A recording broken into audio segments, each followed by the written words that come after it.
provinsi lainnya, Banten, Tangerang, dan lain-lainnya.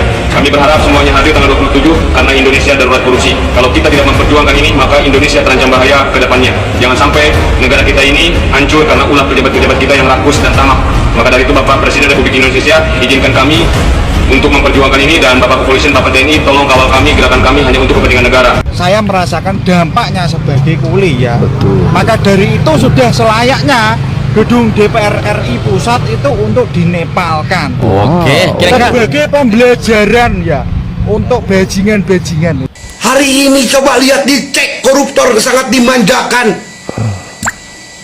Jangan ada ruang untuk koruptor di Republik ini, Pak. Kalau ingin melihat Indonesia Raya bergema di seluruh pelosok Nusantara ini. 81 tahun Indonesia merdeka, Pak.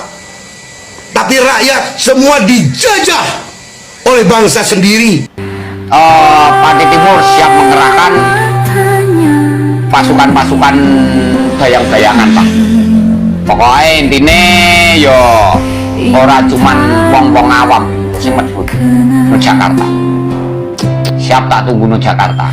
Ini sing medun wilayah Etan, Pantai Timur. Kudengar tanggal 27 ada aksi yang besar, semoga ada rezekiku bisa berangkat ke sana, dan semoga aparat mendengarkan omonganku, jangan brutal,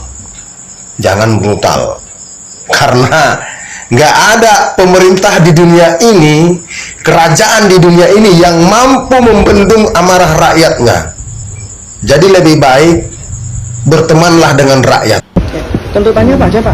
Tuntutannya hanya dua kok. Satu, untuk perampasan aset dari koruptor masuk ke negara. Kemudian yang kedua adalah hukuman mati koruptor. Tuntutan kami sederhana. Dan kalau memang bangsa ini mau lepas dari korupsi, mau untuk menuju ke kemakmuran, ini saya yakin 100% warga negara Indonesia itu setuju untuk masalah perampasan aset dan hukuman mati tersebut. Indonesia, kapan kalian akan bangkit untuk memperjuangkan bangsa Indonesia ini? Atau kalian hanya tidur saja di kobong atau pondok saja? Maka kalian mimpi saja, jangan hanya bicara tentang dalil agama, tapi kalian buktikan kalian bisa bangkit atau tidak. Itu saja pesan untuk ulama dan para kiai dan para santri ya, ini dari Kota Pati, dari rakyat kecil ini. Itu saja. Matur suwun. Lalu Pak. 2. Hukum mati koruptor. Wow. Biaya 250.000 pulang pergi per orang. Halo guys, apa kabar? Semoga Bapak Ibu semua menyaksikan konten ini. Saya doakan dalam keadaan sehat, diberikan berkat dan rahmat yang berlimpah dari Tuhan Yang Maha Kuasa. Amin. Oke guys, kali ini kita akan bersama-sama mereaksi seputar berita-berita yang lagi viral dan hangat diperbincangkan di tanah air. Di antaranya adalah para anggota DPR, kalian harus hati-hati dan waspada. Saat ini sudah mulai ada gerakan terkoordinir dari masyarakat akar rumput yang dimulai dari warga Pati yang mengajak seluruh masyarakat Indonesia untuk bersama-sama berbondong-bondong bergerak menuju Jakarta untuk melakukan aksi demo pada tanggal 27 Agustus 2026 nanti gedung DPR. Mereka melakukan aksi demo untuk menuntut agar DPR segera mensahkan undang-undang perampasan aset koruptor. Lalu yang berikutnya ingin memenuhi ucapan yang dilontarkan oleh Ketua DPR Ibu Puan Maharani yang katanya rancangan undang-undang DPR ini mau disahkan itu harus menunggu persetujuan dari rakyat. Lalu yang berikutnya guys ya, sebagaimana kalian ketahui di NTT saat ini tengah terjadi gempa yang sangat dahsyat, banyak warga yang terdampak, dan berita mengenai gempa di NTT ini itu sampai ke luar negeri, sampai ke Cina dan juga di negara-negara Arab. Negara-negara luar dengan secara resmi mereka menyatakan bahwa mereka siap untuk membantu Indonesia, tetapi dari pemerintah pusat,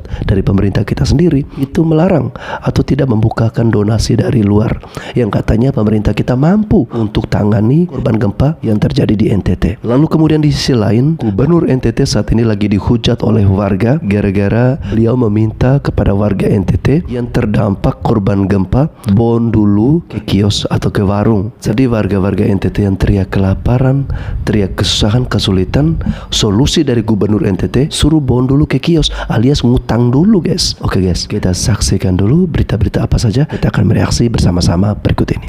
Assalamualaikum warahmatullahi wabarakatuh. Perkenalkan saya JSM Surya dari Jawa Barat.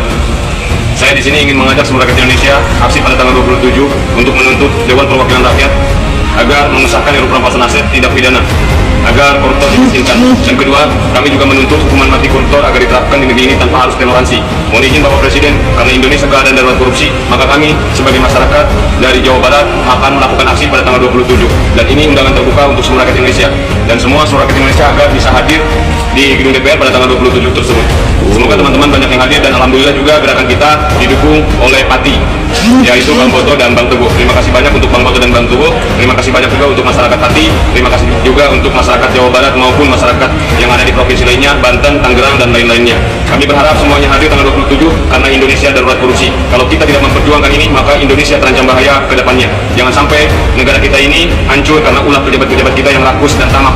Maka dari itu Bapak Presiden Republik Indonesia izinkan kami untuk memperjuangkan ini, dan Bapak Kepolisian, Bapak TNI, tolong kawal kami, gerakan kami hanya untuk kepentingan negara, bukan untuk kepentingan pejabat atau partai politik maupun korup di negeri ini. Terima kasih Bapak TNI, Bapak Kepolisian, terima kasih Bapak Presiden Republik Indonesia, dan terima kasih seluruh rakyat Indonesia. Hidup rakyat, hidup buruh, hidup mahasiswa, hidup Indonesia. Saya mendukung sekali untuk menepalkan Jakarta, mendukung untuk dinepalkan, ya, karena kalian semua ini melarat itu disebabkan oleh tikus kantor, ya. Tapi kalian tuh nggak sadar, kalian tuh setiap hari beli pajak loh, bayar pajak loh.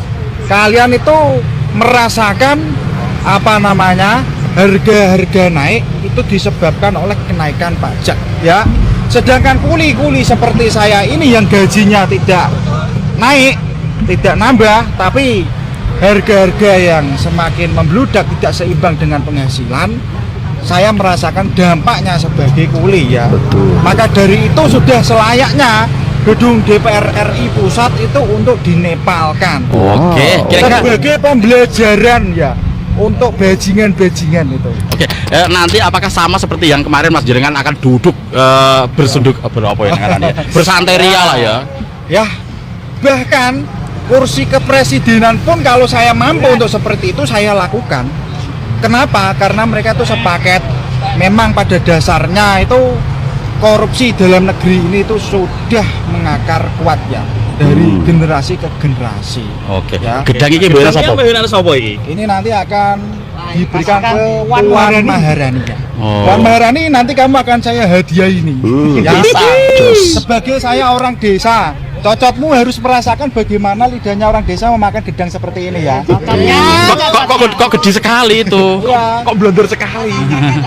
Sekali-kali Puan Maharani ini diberi pelajaran, ya. Sebenarnya dia mampu kok memutuskan perampasan aset dari tahun lalu, tapi kenapa tidak dilakukan? Ya itu yang jadi tanda tanya. Intinya begini loh, mereka semua itu bajingan yang harus diberi pelajaran. Jadi ini harus dipahami oleh setiap orang yang tinggal di Indonesia. Lihat saja, Aceh kecewa dengan kepemerintahan ini, Papua. Karena apa? Karena kebanyakan tikus di negeri ini yang tidak dibasmi. Paham nggak? Nah, Kebanyakan tikus di negeri ini yang tidak dibasmi. Wow, saya salut guys ya. Ini adalah Mas Udin yang kemarin berhasil menduduki kursi DPRD Pati. Wow, apakah Mas Udin akan berhasil menduduki kursi DPR RI? Assalamualaikum warahmatullahi wabarakatuh. Sampurasun, salam Indonesia Raya.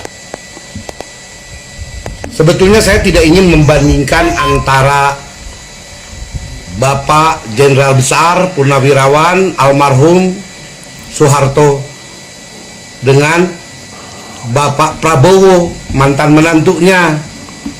Ya, saya tidak ingin sebetulnya. Tapi minimal bisa dilihat dan dicontoh lah, ya, yang baiknya. Jangankan koruptor, preman pun takut, Pak, oleh Presiden. TNI dan Polri patuh dan taat perintah Presiden. Hari ini Panglima TNI, Kapolri tinggal menunggu instruksi Bapak. Ya. Hari ini korupsi sudah merajalela, Pak.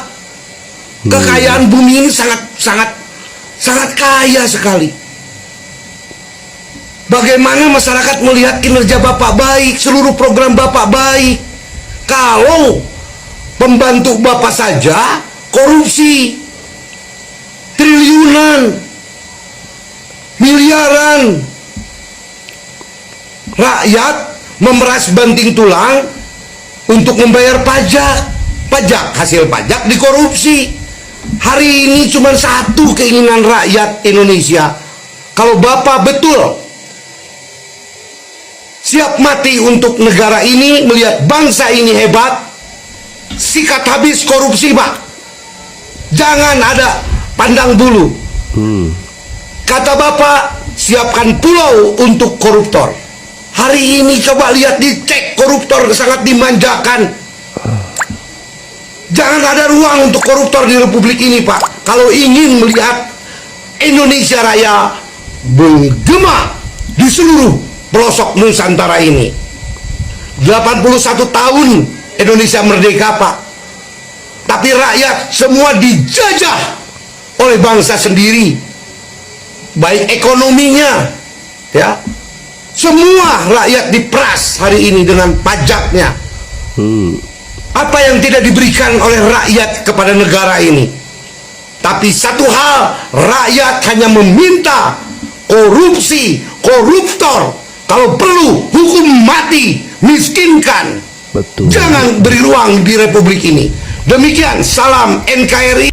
Wow, jangan beri ruang untuk koruptor. Ya, kita harus terus menyuarakan hal seperti ini agar apa? Ya, agar koruptor itu benar-benar ditindas di negeri kita.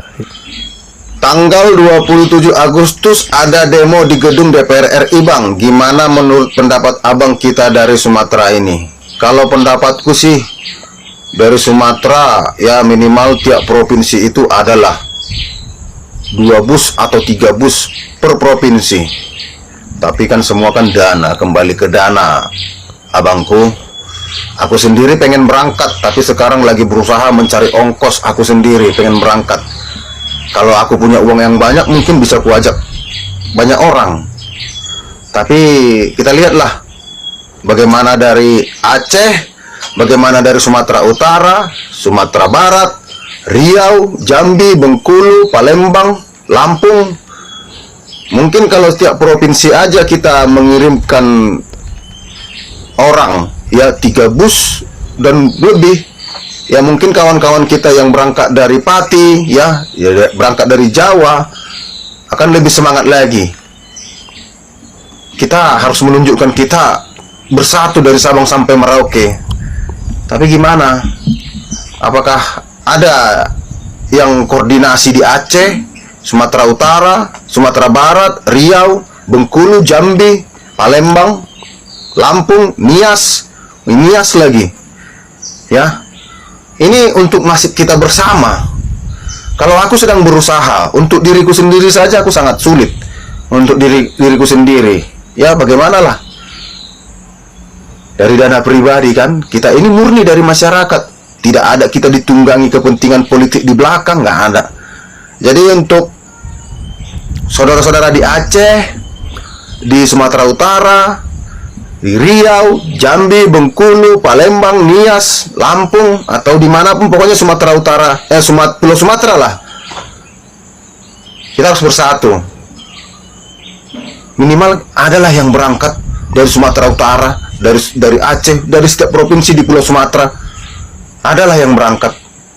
Ya, entah 2 mobil pun itu per provinsi sudah bisa itu membantu kawan-kawan kita yang akan bergerak tanggal 27 nanti di DPR RI. Dulur, pokoknya jenengan ketahui nih, sama ya bisa dikatakan Panglima Pati Timorat dia pribadi mengajak seluruh kota-kota di Indonesia duduk anggota DPR RI, karena perampasan aset koruptor itu penting kanggone wong cilik. Perlu jenengan ketahui, penting kanggone wong cilik. Awake dhewe miskin bondo lah, ojo sampai miskin akhlak. Perlu jenengan ketahui, akhlak itu perlu kanggo tujuane wong. Jadi kesimpulannya, Pati Timur siap mengerahkan pasukan-pasukan dayang-dayangan, Pak. Pokoknya intinya yo ora cuman wong-wong awam sing medhun nang Jakarta. Siap tak tunggu nang Jakarta. Iki sing medhun wilayah etan Pati Timur, pokoknya sing terjun nang Jakarta yo maaf namanya bukan wong biasa-biasa, tak tindakno langsung. Pertama pokoknya wong sing yo pendekar-pendekar Nusantara terutamane monggo ayo sedulur awake dhewe seduluran, pokoknya salam persaudaraan, salam sejahtera, salam kekoncoan, rahayu, matur suwun. Wow, mantap ya. Saya lihat beberapa toko-toko dari Pati guys ya. Sepertinya dari Pati yang menjadi promotor, menjadi penggerak. Ini sangat luar biasa ya. Saudara-saudari kita di Pati, yang dimana untuk aksi ini ya jelas ya, bahwa mereka menuntut agar segera disahkan undang-undang perampasan aset koruptor ya. Bukan untuk demo yang gak jelas, tapi ini jelas RUU perampasan aset koruptor. Mereka menyuarakan agar koruptor harus dibasmi dan dihukum mati. Nah, kalau demo seperti itu menurut saya demo yang masuk akal, yang harus kita dukung. Buatnya Bapak Presiden Prabowo yang terhormat, ini kutantang Anda ya sebagai presiden di negara ini. Ini peringatan 17 Agustus baru aja selesai, tetapi euforianya itu masih terasa sampai sekarang. Di tahun yang akan datang, berani nggak Anda itu ketika memperingati kemerdekaan di negara ini menunjukkan ataupun menampilkan tentang kesusahan ataupun kesengsaraan rakyat Indonesia di layar lebar, biar dilihat oleh pejabat yang menghadiri upacara tersebut. Anda tampilkan itu ya, rakyat Indonesia yang menangis karena kelaparan, rakyat Indonesia yang menangis karena tidak adanya lapangan pekerjaan sementara tuntutan hidup semakin tinggi, rakyat Indonesia yang menangis melihat hutan digundulin, dan rakyat Indonesia yang menangis karena tidak adanya keadilan hukum di negara ini. Sekalian Anda tampilkan di situ tentang perjuangan para pahlawan. Ketika kalian memperingati hari kemerdekaan di negara ini, kalian menunjukkan kesenangan, kalian joget-joget, mengundang artis, memperlihatkan pertunjukan yang sangat meriah, seolah-olah kalian itu sedang memperingati sesuatu hari yang sangat bahagia. Padahal perjuangan di negara ini itu luar biasa, dan sampai detik ini itu masih banyak rakyat Indonesia yang merasa belum merdeka. Haknya dirampas, rumahnya kena gusur, belum lagi tidak adanya keadilan sosial di negara ini. Coba tahun depan Anda bikin seperti itu, biar dilihat sama pejabat di seluruh negara ini. Tantangan yang sangat bagus menurut saya. Ini yang kita mendapatkan apa namanya DM, inbox dan sebagainya itu hampir seluruh Indonesia.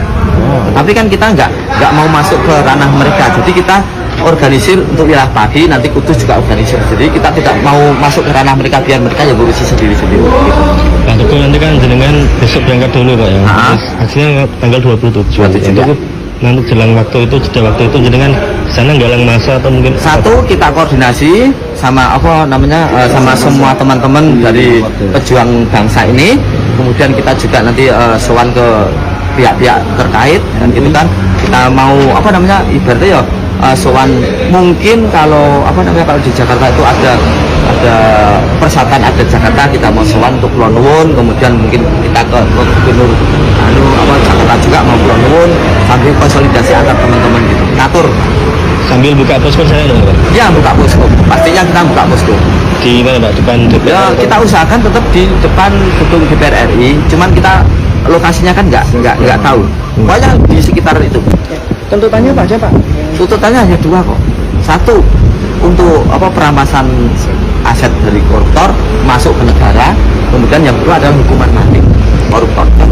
Tuntutan kami sederhana, dan kalau memang bangsa ini mau apa lepas dari korupsi, mau untuk menuju ke kemakmuran, ini saya yakin 100% warga negara Indonesia itu setuju untuk masalah perampasan aset dan hukuman mati koruptor. Terus nanti pendidikan itu yang di DPR Pati yang buntu itu hasilnya. Betul ya. Jadi memang akar permasalahan bangsa Indonesia yang terpuruk ini kan karena korupsi. Dan korupsi itu saya yakin di semua hati masing-masing rakyat itu memang tidak mau ada korupsi, dan pinginnya koruptor itu dihukum seberat-beratnya, kalau bisa mati. Tapi kalau ada pejabat yang iyalah begal aja ditembak kakinya ya kan, lalu kemudian digebukin rame-rame oleh warga, maling motor pun diperlakukan sangat kejam Ya masa ini koruptor yang bermiliar-miliaran, triliunan kok dibiarkan bebas melenggang, dimanjain oleh negara? Gimana ceritanya? Untuk mahasiswa yang ada di Jakarta, rakyat mendukung kalian. Tidak ada rakyat ini ya yang terganggu oleh aksi kalian. Bahkan kami dari dulu jauh sebelum-sebelumnya menunggu aksi mahasiswa, baik mahasiswa yang ada di Jakarta, di Pulau Jawa, Sumatera, Kalimantan, Sulawesi, atau dimanapun di Papua. Ya, pergerakan mahasiswa ini ujung tombak dari perubahan yang terjadi di Indonesia ini.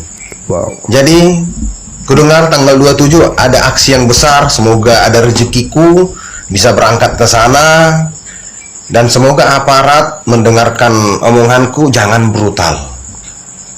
brutal, karena nggak ada pemerintah di dunia ini, kerajaan di dunia ini yang mampu membendung amarah rakyatnya. Jadi lebih baik bertemanlah dengan rakyat.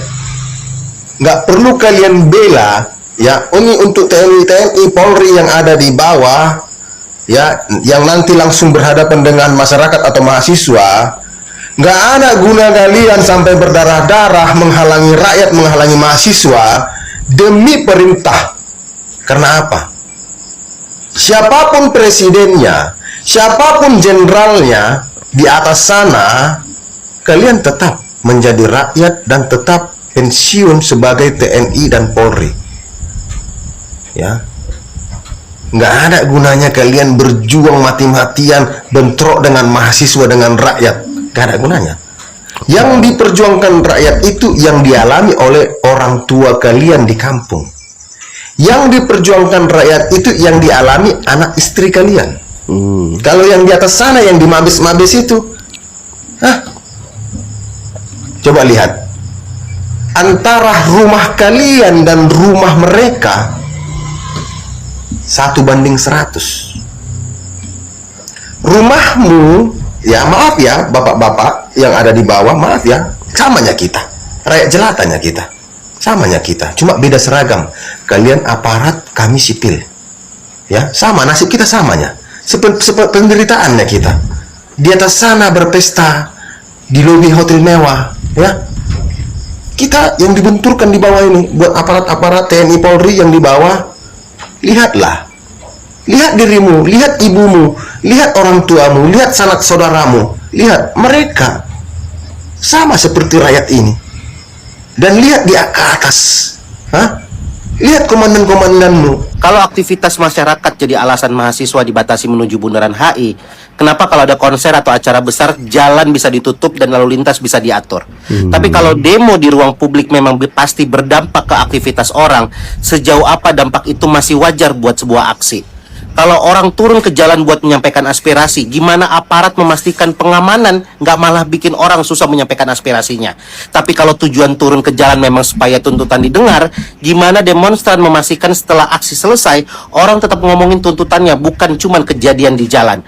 Kalau orang sampai turun ke jalan karena merasanya suaranya nggak didengar, kenapa penjelasan soal pengamanan demo sering lebih cepat keluar daripada jawaban atas tuntutan mereka?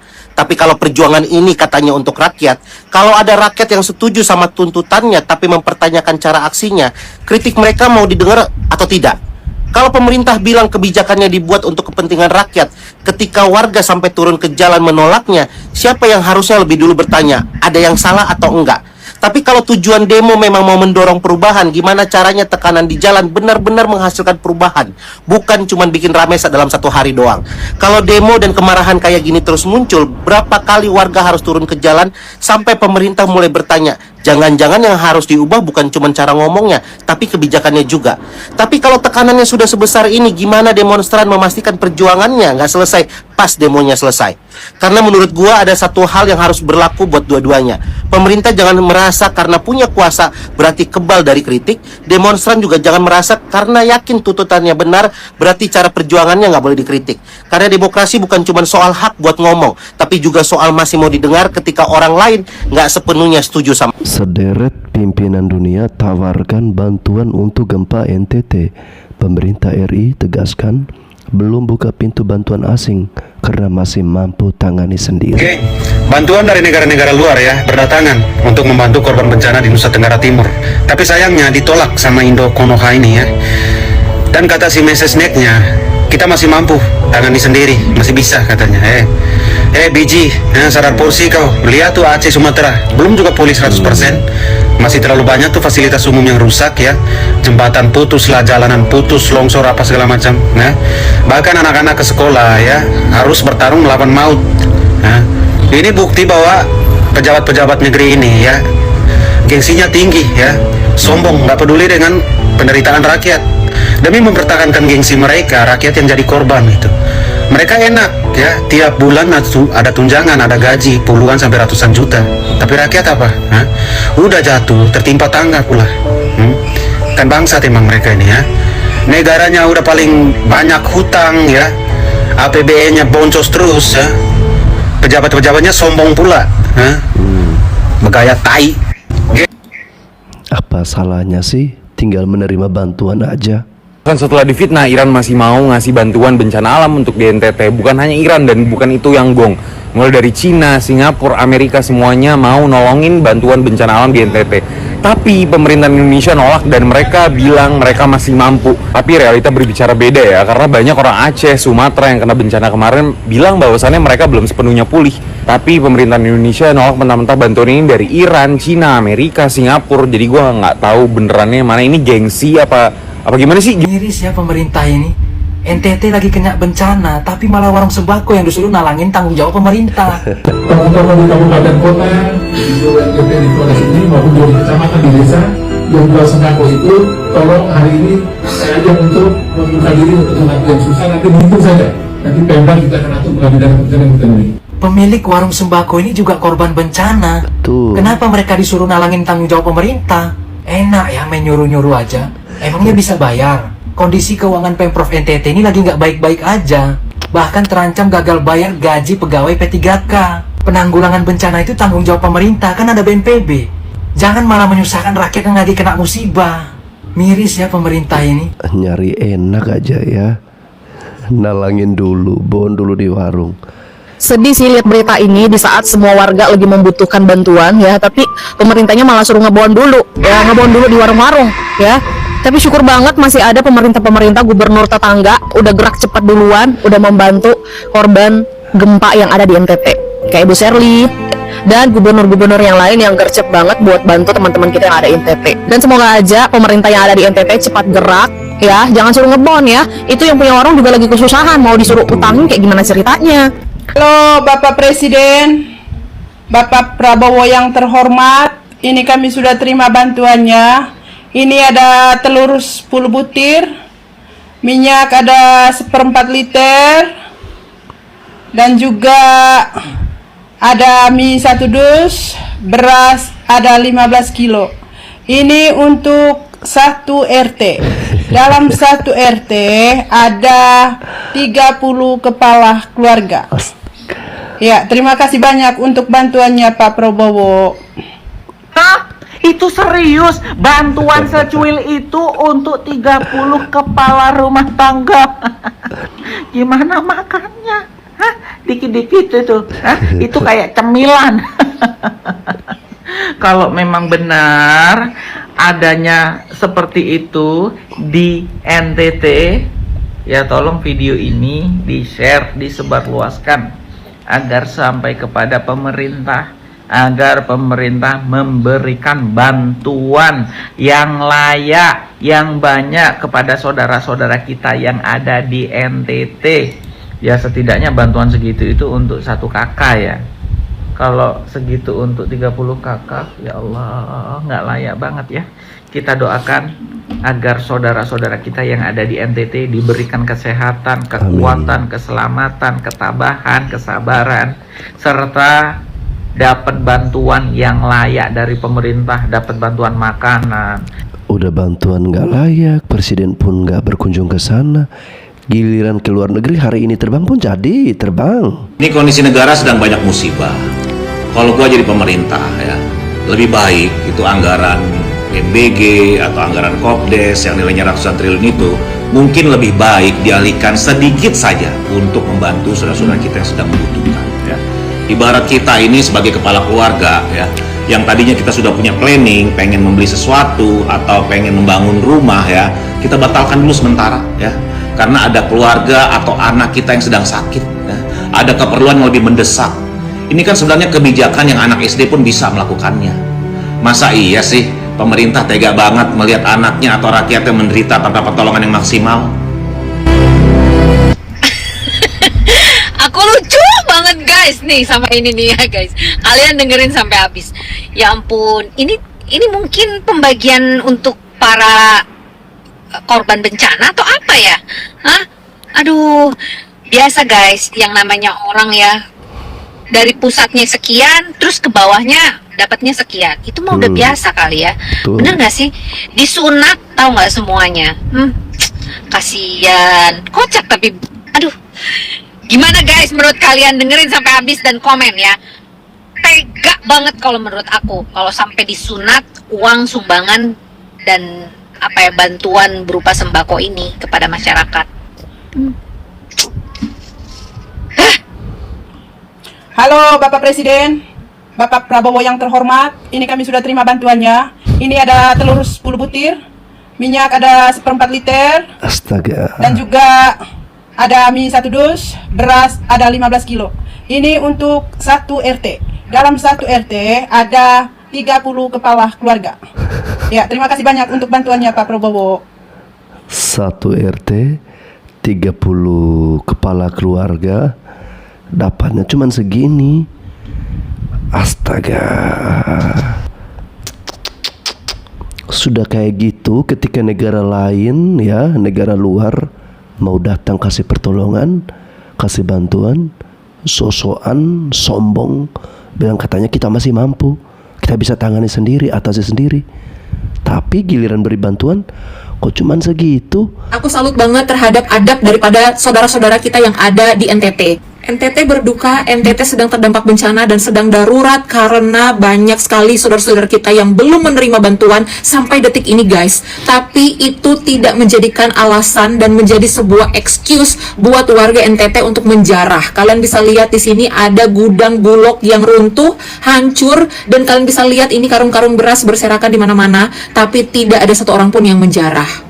Dalam kondisi terjepit pun tidak menjadikan mereka penjarah atau pencuri. Guys, kita patut apresiasi dan kita suarakan, kita viralkan ini karena masih banyak sekali daerah-daerah di pelosok-pelosok desa yang belum mendapatkan bantuan dari pemerintah sampai detik ini. Yang terbaru aku mendapatkan berita tentang ini, ada yang masih memosting di Kabupaten ND, Kecamatan Wewaria, dan Desa Mukusaki, dan aku tahu ada masih banyak desa-desa yang lain yang belum mendapatkan bantuan sampai detik ini. Oleh karena itu, kita up berita ini, kita minta tolong pemerintah untuk secepatnya menurunkan bantuan dan ke desa-desa, ke pelosok-pelosok yang belum terkena bantuan sama sekali guys. Duka NTT adalah duka Indonesia. NTT berduka, Flores berduka, Indonesia pun sedang berduka. Oleh karena itu, kalau kita bisa menyingsingkan lengan baju kita untuk turun dan membantu saudara-saudara kita yang ada di NTT, dan di saat krisis melanda, rasa lapar bisa saja menguji siapapun. Tapi warga NTT membuktikan hal yang berbeda. Meski berada dalam situasi sulit akibat bencana dan keterbatasan logistik, tidak ada aksi penjarahan di gudang Bulog NTT. Masyarakat memilih menunggu bantuan dengan sabar, berkoordinasi dengan petugas, serta menjaga fasilitas negara. Ini bukan sekedar soal aturan hukum, tapi soal adab dan harga diri. Budaya NTT mengajarkan solidaritas dan rasa malu jika mengambil hak orang lain tanpa izin, sekecil apapun itu.